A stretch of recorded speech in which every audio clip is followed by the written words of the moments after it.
Africa is abundantly rich in natural resources. Under the current economic model, African countries are continuously called to open their economies to business. This has attracted private investment in various economic sectors. Free, prior and informed consent, also known as FPIC, is an important right given to indigenous peoples and communities.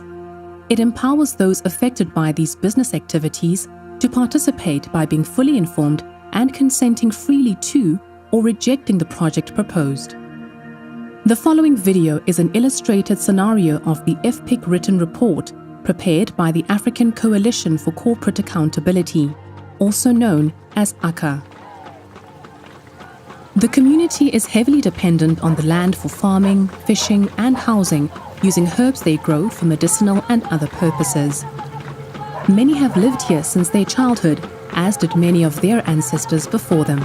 It is part of who they are as a people. They are one with the land.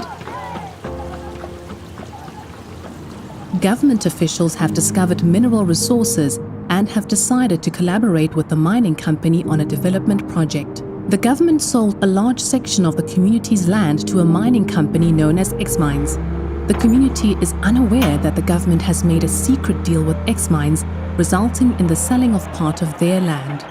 We can start bulldozing over there. In the early hours of the morning, the police and soldiers forcibly removed community members from their homes and placed sold signs in front of their homes. The community did not have information on the development project and could consequently not consent to it. What are you doing to our home? The local government did not give the community prior notice to vacate their homes, nor were they compensated for moving out. The community members whose homes were destroyed were given temporary shelter in the form of tents and shacks. The community members whose homes were not sold have also been adversely affected by the contaminated river, which has affected farming and fishing in the area. Waterborne illnesses like cholera and typhoid have increased. The entire community is fed up with the broken promises made by government officials to address their concerns and have decided to call a town hall meeting, inviting everyone adversely impacted by the business activities of X-Mines.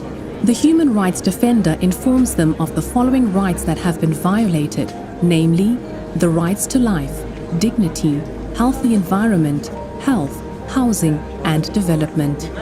I realize you are all very frustrated, but we are here to help. After submitting the required documents, the community begins to protest in front of the X-Mines headquarters.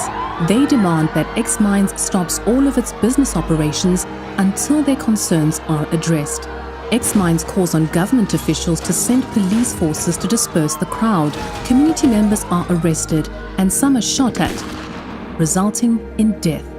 As a result of what transpired at the protest, all the parties concerned decided to hold a town hall meeting to discuss how the community should have been informed of the oil discovery, the selling of their land, provided compensation for their homes, and other matters that they should be aware of. Human rights defenders educate everyone on free, prior informed consent, FPIC, and what it entails. Step 1. The company should identify who the community representatives are and request to meet with them. Step 2. The community representatives must inform the community of the meetings with the company officials and invite all to take part. The company should meet with everyone. Members of the community who are most often marginalized, women, the elderly and the disabled are encouraged to attend. Step 3. The community should hold an internal meeting to discuss matters further. Step 4. The community should seek legal advice. Step 5.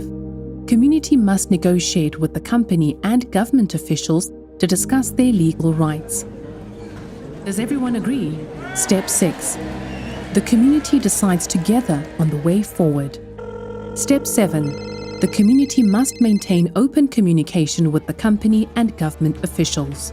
As much as government and companies can take on development projects, they are to be equally aware of the human rights of inhabitants of the communities in which they do business.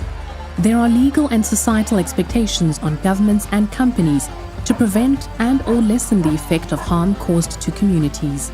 The government and/or company must provide compensation, ensuring that communities are not left worse off because of the development project.